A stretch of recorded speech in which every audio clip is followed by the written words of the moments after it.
Welcome to the Assignment Podcast, where your host is Ronnie Dior, a licensed mental health therapist. Be ready to laugh, to be inspired, and to take plenty of notes as she provides this great wisdom. Grab your pen, your paper, and tune in for the show. Hey y'all, hey, it's your girl Ronnie Dior, and we are in the countdown of Rewind Oldie but Goodie's Top 5. And coming at you with number 4 slot is the conclusion to the Adjust Your Eyesight series, which is See Beyond. So let's get into it.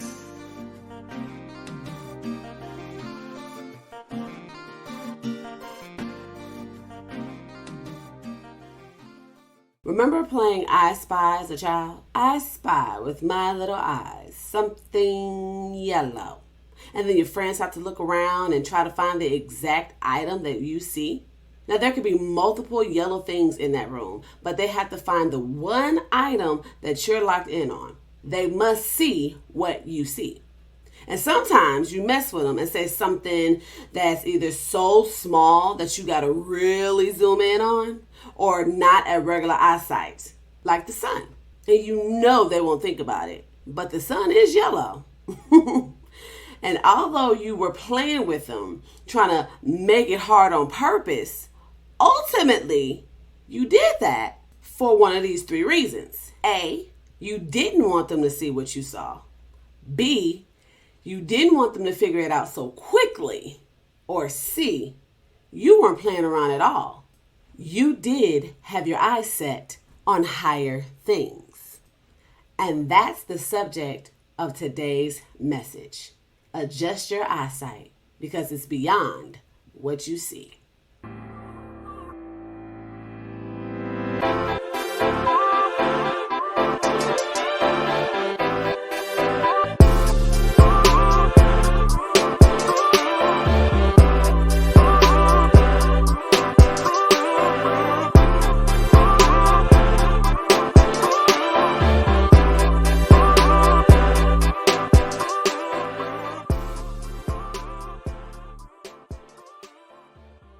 Now let's visit each of these perspectives as types of people and see where you fall. Last week, we talked about first seeing you differently than how you have been seeing yourself. Seeing yourself more of how God sees you and less how others have conditioned you to see or think of you. Because how you think is how you will see. Well, in the I Spy game, how you see your situation is challenged. I spy with my little eyes something yellow, and I'm envisioning the sun. Now, there are some people who would choose the sun because they are point A kind of people. You didn't want others to see what you saw. In 2 Corinthians chapter 10, verses 7 through 14, there is a passage of scripture where Paul was explaining to the people of Corinth that although he was a messenger sent from God, he would never boast in that great power. I mean, if you're going to boast and brag about something, the Lord himself sent me. He's not like someone who takes what he has and know about himself to make someone else feel less than. He states that such people look on the outside of themselves to declare their greatness, what they look like, what they can do, their money, their possession, and seem bold in their speech. But when you get in their presence, they're really not that powerful or fascinating. And we know some of these people because they weren't what they claimed to be. They were just a puffed up version trying to make others buy into their importance by throwing around their accomplishments. Now let that simmer for a second, because I know you already identifying that person in your mind.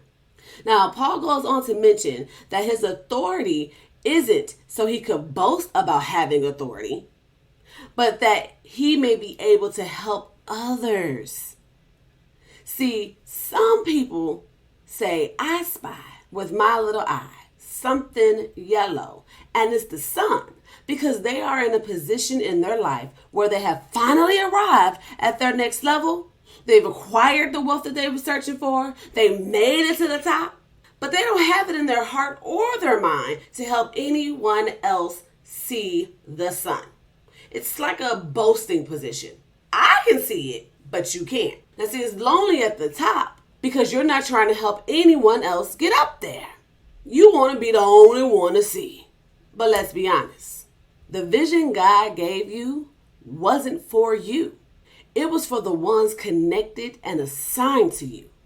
You can't afford to see the sun and hope no one else sees it as well. Don't become upset when others figure it out or want to share in the vision, because it wasn't to make you big in the first place.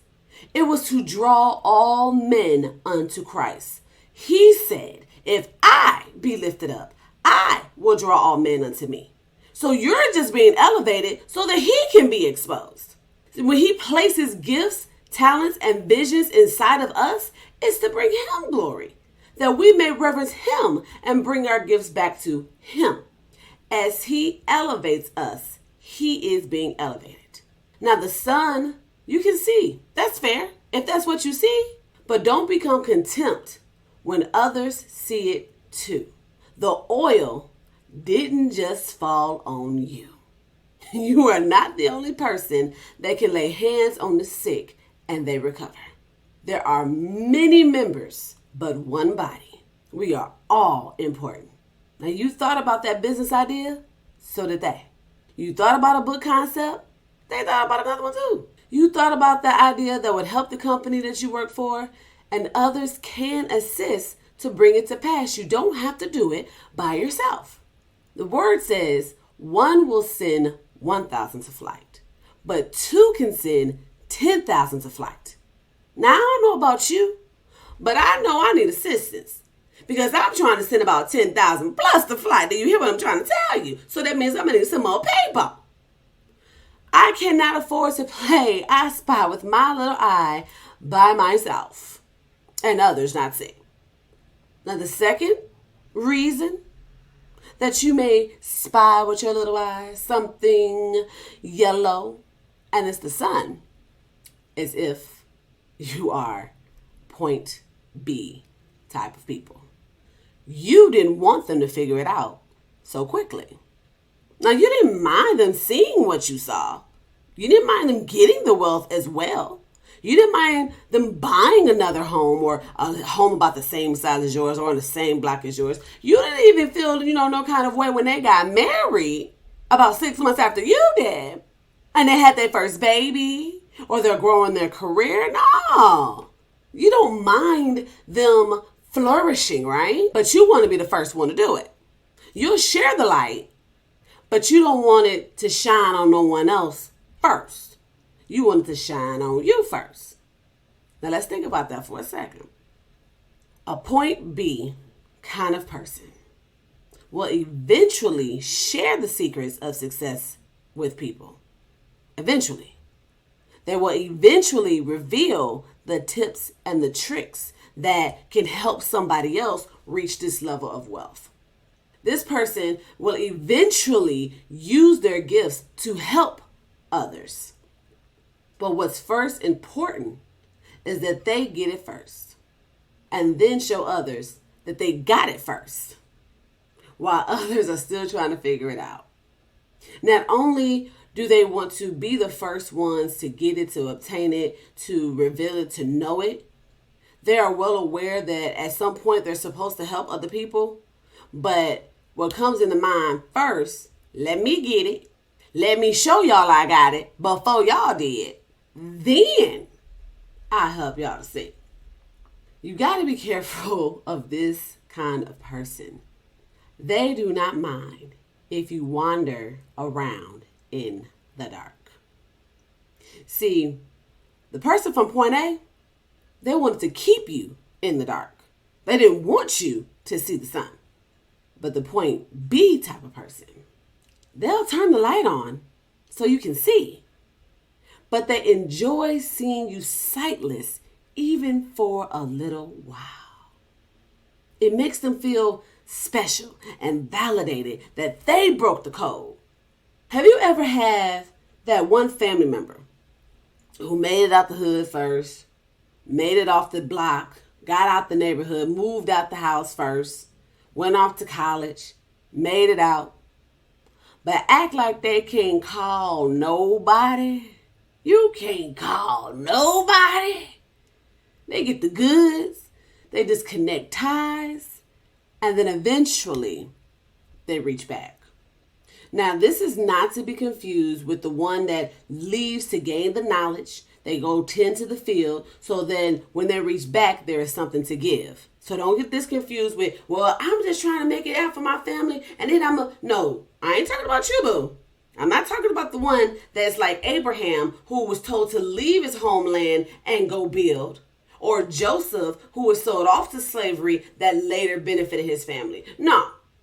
The point B person is not likening to these men, because these men, they were leaving out of necessity for the building up and saving of their people. So if you are somebody who made it out for the purpose of reaching back and saving your family, and that was in your heart and you knew that's what you were doing it for, baby, I ain't talking about you. I'm talking about the type B person who left without the initial heart or the initial mindset that I'm leaving to prepare a place. I'm leaving to learn and bring it back. I'm building to create room. I'm the generation curse breaker, which means I'm going to be the one that's going to change this family's needs to see so that I can reach and teach the next generation. Now, Hosea chapter 4, the whole chapter now, is a passage that records God speaking against Israel. In this biblical time, they were falling away. Now, these folks were like God's chosen people. Not like they were. He delivered them out of slavery. They were, trying to make it to the promised land. They spent so many years not listening, not obeying, not trying to follow. They were just like a give me now. I want to see it now type of people. They couldn't go through the journey, the process. They couldn't toil. They couldn't learn the lesson. Because of that, they ended up, taking a long time to get to their promise, taking a long time trying to see. They spent a lot of years in the dark, wandering around. They were not being loyal to God. They were lost. And they were unkind. And he finally had to say, what is happening? This is happening because ain't nobody teaching you any better. No one is teaching you. Those that knew God and had an experience with him, they knew the law. There were even priests that were supposed to be praying and interceding on their behalf. They weren't doing their job. They weren't shining. They wasn't doing what they were supposed to do. They kind of got like lost in self because they knew they were the ones who were called. They were the ones who had the power. They were the ones of both. And in that time, you had to go and bring your sins to the priest, and then the priest went before the Lord on your behalf. And in this point, the people in the authority, they stopped shining. So the people started perishing. To zoom in on that point, Hosea chapter 4, verse 6, the Amplified version, says, my people are destroyed for lack of knowledge of my law, where I reveal my will, because you, the priestly nation, have rejected knowledge. I will also reject you from being my priest. And let me break that down for a minute, okay?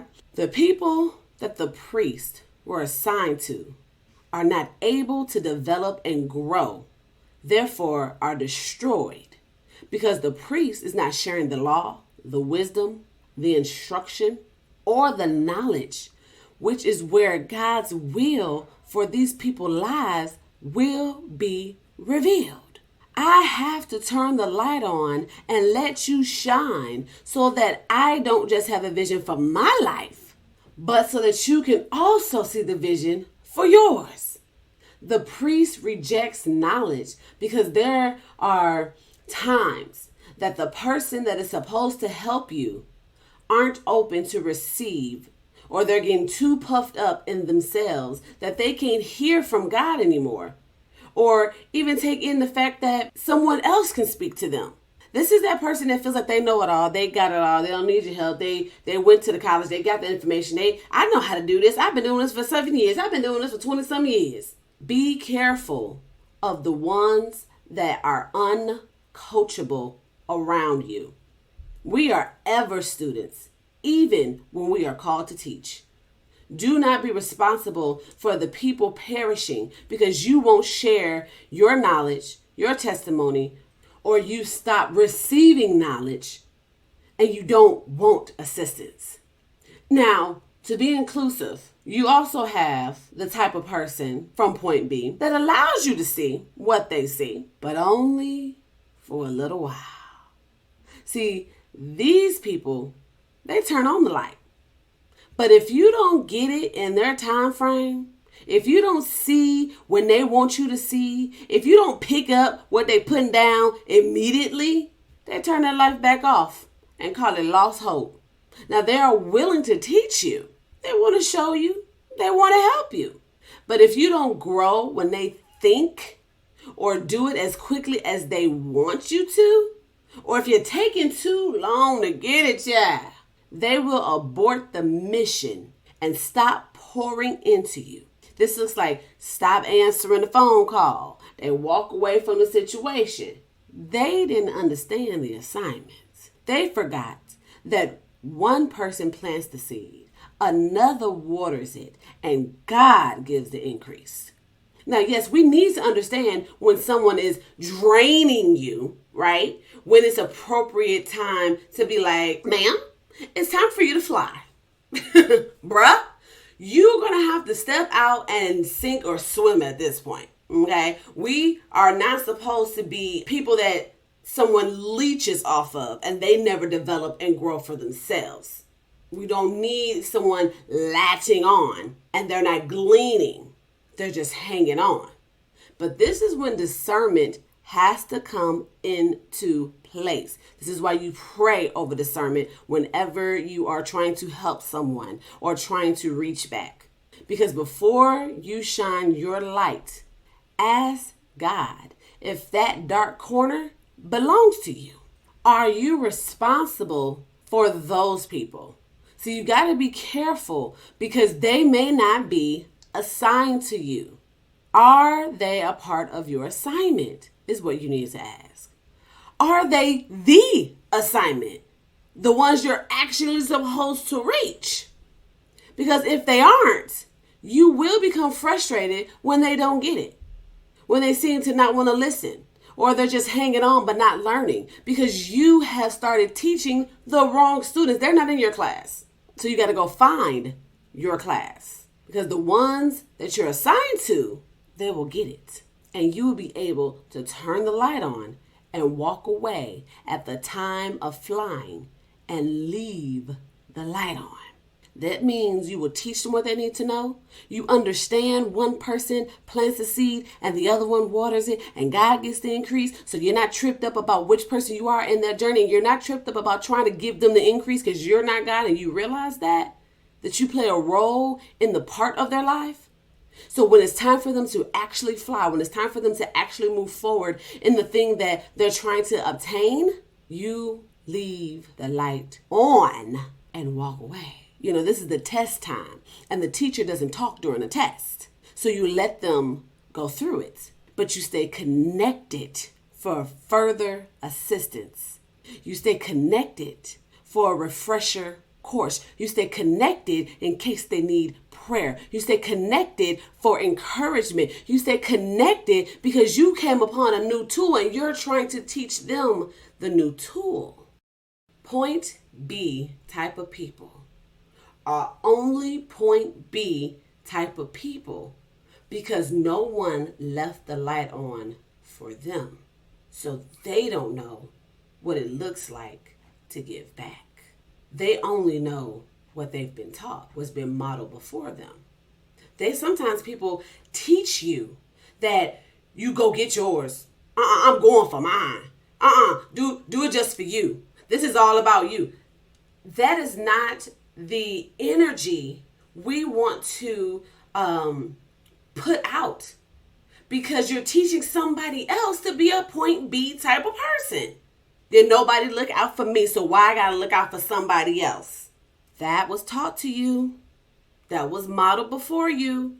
It was modeled before you because you didn't have anyone teaching you. So through the lack of, you learned. Now let that simmer. Through the lack of, you learned. See why that is so important, to make sure that you are a teacher? Because no matter what, you gonna learn something. You're either gonna learn from the lack or you're gonna learn from the pouring in, but you're going to learn. And in order to be the generational curse breaker, you have to understand that you had a lack or you had mismodeled experiences. But I will not allow someone else to learn the lack lesson. I want them to actually learn a lesson. So I'm going to intentionally leave the light on. All is not lost, so fret not. We have the point C type of people. You weren't playing around when you said, I spy with my little eyes something yellow, and it was the sun. You actually had your eyes set on higher things. If you've ever been around point C type of people, you realize to that person, the sun is the most obvious choice. Like, how can you not guess? It's the largest thing in the room. How can you not guess the sun? You get frustrated with the people around you who are not seeing. You start giving them hints. You like walk right in front of their face and look up. You may even give another hint like, it's not on the ground. No, you cold. Yeah, I'll tell you when you get hot. I'll tell you when you get warmer. Because I want you so bad to see what I see. And I'm just like, I don't understand how you're not seeing it. I don't get it. You don't desire that only you have the vision. You weren't trying to be slick when you said the sun. You're not trying to be the smartest person in the room. Pride is not the compass of the point C type of person's heart. That type of person wholeheartedly want them to see this yellow option. They wholeheartedly don't understand why they can't assume the sun is the only yellow option. But that's because they don't see how you see. The people around you are not looking in the same direction that you're going. See, you're expecting that the group of people that you hang with every day and talk to every day can process and see on the level God has gifted you to imagine. So because of that, you get frustrated with them when they don't dream. You get frustrated with them when they don't understand your vision. You get annoyed with them when they can't see greater for themselves because you've completed your eye exam. You've done the inward examination of self that has freed you to see how God sees and what God sees for your future, which is greater, bigger, no limits, no bounds, reaching higher heights, impacting the world as the light, a source of energy. And although you thought that you and your friends had so much in common, they can't see past the lemon tree. Now see, they got their eyes off the ground, okay? They elevated their sight just enough to see beyond ground surface level stuff, right? But not high enough to see themselves actually achieving. Eyes have not seen, ears have not heard, neither has it entered into the hearts of men. I spy with my little eyes something yellow. I see the sun, but my friends see a lemon tree. Let me tell you about this lemon tree. It grows up to at least 20 feet. It requires 6 to 8 hours of direct sunlight to grow. It takes up to 6 years to produce this fruit. And in order for proper harvest, you have to plant it in the spring to avoid harsh winters and those extreme summer temperatures. Now, the majority of lemon trees cannot sustain any temperature under 38 degrees. Their growth also depends on their growing zone, the area they were planted, or the state, the environment, the climate, and when they were located. So basically, The lemon tree can only withstand certain conditions. You can't be planted in any season. It takes years to produce fruit. And ultimately, your ability to grow and withstand depends on the area in which you were raised. I mean planted. And in all that, it still requires the sun. Do a little inventory for me. Which friends do you surround yourself with that have a lemon tree mentality? That they can only see the lemon tree as the option. Because it reminds them of what they see when they look inward. I can only see myself accomplishing what I believe for myself. And if I don't have greater, bigger, eyes have not seen belief for me, if I don't see myself more than what others have spoken in my life, if I don't see myself, I won't see nothing bigger than a lemon tree. I can only grow in particular seasons and conditions. If this season isn't conducive to what I think, then I won't do well. I'll fail. I'll die. I'll lose hope. See, now fear is talking to you. Fear has come in. It has to be the right condition every time. Whenever I think about doing something, whenever I think about going somewhere, whenever I think about a big move or it has to be the right conditions or I can't make it happen. Or maybe it's the parents you gave me, God. That's why I can't go nowhere in life. I was planted in this family. This is the neighborhood I grew up in. This is as far as my environment will allow me to go. I don't know what is capable outside of here because I've never imagined myself getting outside of here.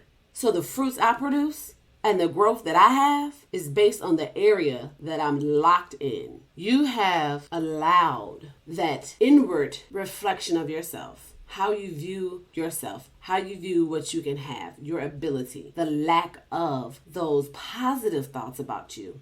You've allowed those to actually create unhealthy boundaries, restrictions, a lack of audacity for more.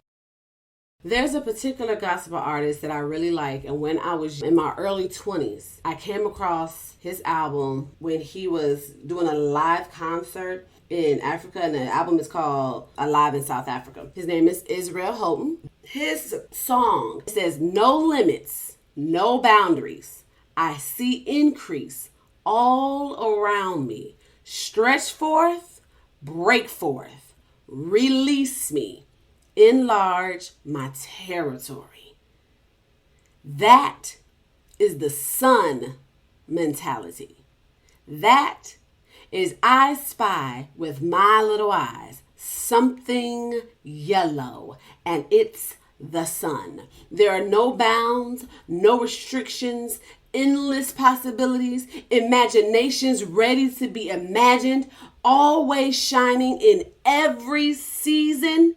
It doesn't have to be a particular season for you to shine. It doesn't have to be the right conditions for you to be able to endure, because the sun can cause that storm and that weather to change. It doesn't require better conditions for growth. It creates better conditions for growth. Come on now, somebody get up into that. Are you going to be a creator for somebody? Are you going to create a better condition for your brother and sister to grow, for your child to grow, for your friends to grow? Are you going to create a better condition for growth? Even in the coldest moments of your life, even in the winters of your life, the sun still has purpose, because now you need to pull on its heat. Now it's a source of warmth. Now it's a source of energy.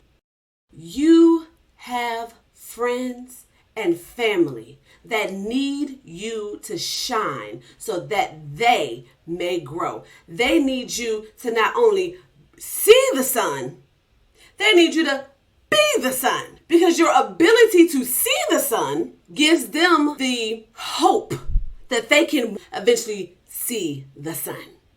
Your audacity produces audacity. Your higher thinking produces higher thinking in them. They begin to want what you want. This is how role model works. I see you doing well because you came from where I came from and you look like me, and I see you in that position. Now there's a hope. Now there's a wall that breaks. Now there's a glass ceiling that comes down because now I can have the audacity to think that I can get to that place, that I can be there, that I can eventually attain that for myself. And they also need you to be the sun, because now you're going to illuminate the plans that they have. Now, because not only did you see the sun for you, but now you're actually the sun for me. So when I have thoughts and ideas of things that I want to do, I'm going to call you and I'm going to run it past you. Hey, I got this idea, this plan. Can you help me strategize this?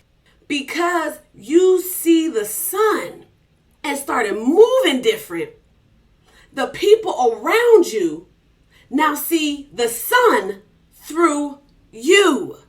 Come on, somebody. I need y'all to be somebody's glasses. I need you to be somebody's eyesight. I need you to allow the sun, S-O-N, Jesus, to shine through you and illuminate the plans of others so that they can have vision. God has a will for every man and woman's life here on this earth, or they wouldn't be here. There's a purpose for everyone's place on this earth. And some of those people need to see the sun through you. They need you to help them complete their inward eye exam. They need you to breathe hope into their lives. They need you to encourage them that they can do it. They need you to break them out. They need you to take them to other places so they can see other things, because I don't imagine it, because I didn't even know that it was there to even imagine it. I didn't even know that was possible. So I need you, the sun that I see, the only sun that I have access to take me to places that otherwise I wouldn't even imagine were out there, so that I can start seeing, that I can start desiring that sun. See, the thing about winter months, we know the days can be longer. We know the sun can shine longer. We know the sun can be a good source of warmth. And that's why we yearn for it, because we know we're not getting it all. We know something has changed in our season that is now allowing us to get the sun like we used to get the sun. Come on now. There is something that is changing in your season where you are right now in your life that has shifted, and you're not getting the sun, S-O-N, like you used to get the sun. And now you are in a drought. You're in a lack. You're not shining like you used to. You're not shining like you're supposed to be. You're not shining because you're not getting him like you used to. And this is because there's a shift in the atmosphere. Something is not going just right for you. Something is not in the right conditions for you. Maybe you're not in the right place. Maybe the location that you find yourself right now, you have to break out of to see the sun again. You need to come out of that dark place. Because if you don't desire it first, then you won't even know that there could be light, that there is hope on the other side of this. When you hope for a thing, that's when you start looking for it. But if there's no hope, there's no search. If I don't hope for it, I'm not going to go searching for it. Faith is the evidence of things hoped for. Faith is hoped for.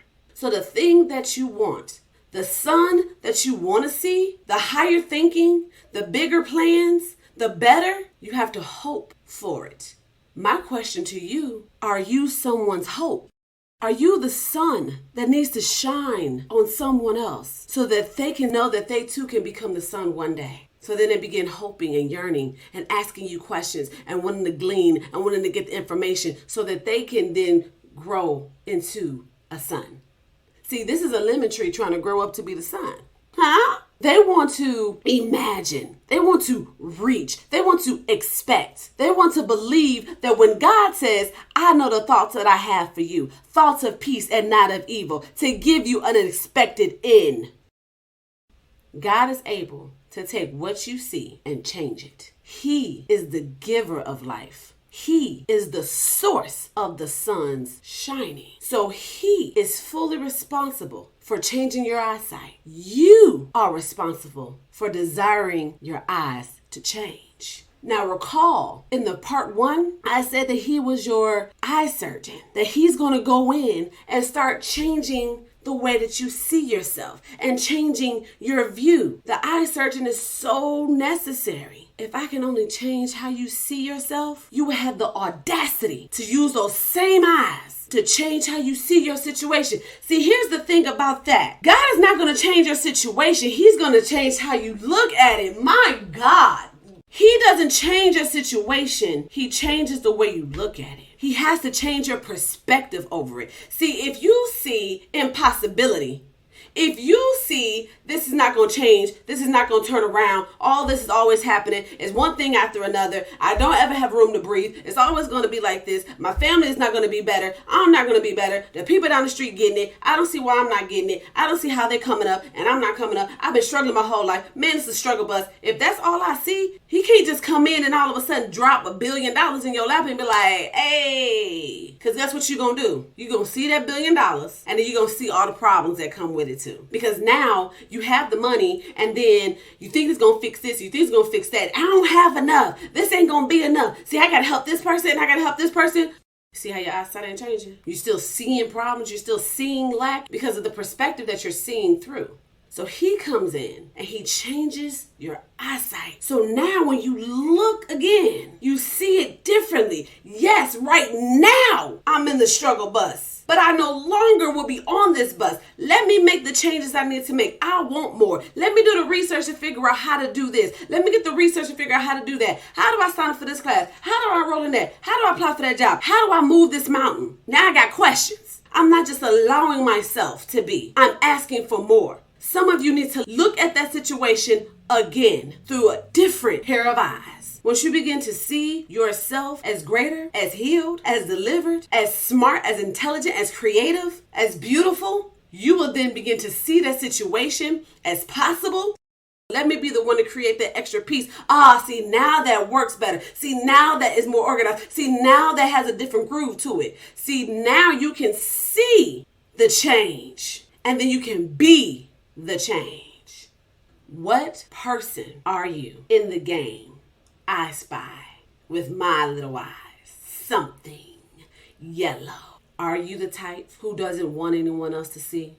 Are you the type that doesn't mind if they see as long as you see first? Or are you the type that want them to see, and you're helping them to see, and you're encouraging them to see, and you're lifting them up so that they can see? God wants to enlarge our territory. He wants you to stop being familiar with where you are. Stop expecting safe, because safe is where you're in control. He wants you to expect the unexpected, to desire what God desires for you, to be comfortable with unfamiliar places, because there is so much more that you can do when you don't know what's going on, because now you have room to create and to imagine. Take the limits off and release you so that you can release God. See, when you don't think that you can, you want to allow God to show you that he can. When you don't think you can, you will not release God to show you that he can, because you'll be too afraid and too scared to step out there. So don't even show me. Don't even tell me. I don't hear. Because I don't even want to try to imagine, because I don't even think that I can. But the moment you step outside of what you see and start seeing beyond what you see, you would allow him to start showing you things. And you're going to be like excited. Okay, God, I see you. Now what we do? How we getting there? Show me. I'm ready. That's where he wants you to be. He never intended for you to be a lemon tree. You were always supposed to be the sun. You're always supposed to shine. Always. Don't allow your situation, people, or things to dim your light, turn off your light, or keep you in the dark. Adjust your eyesight so that you can see beyond what you see.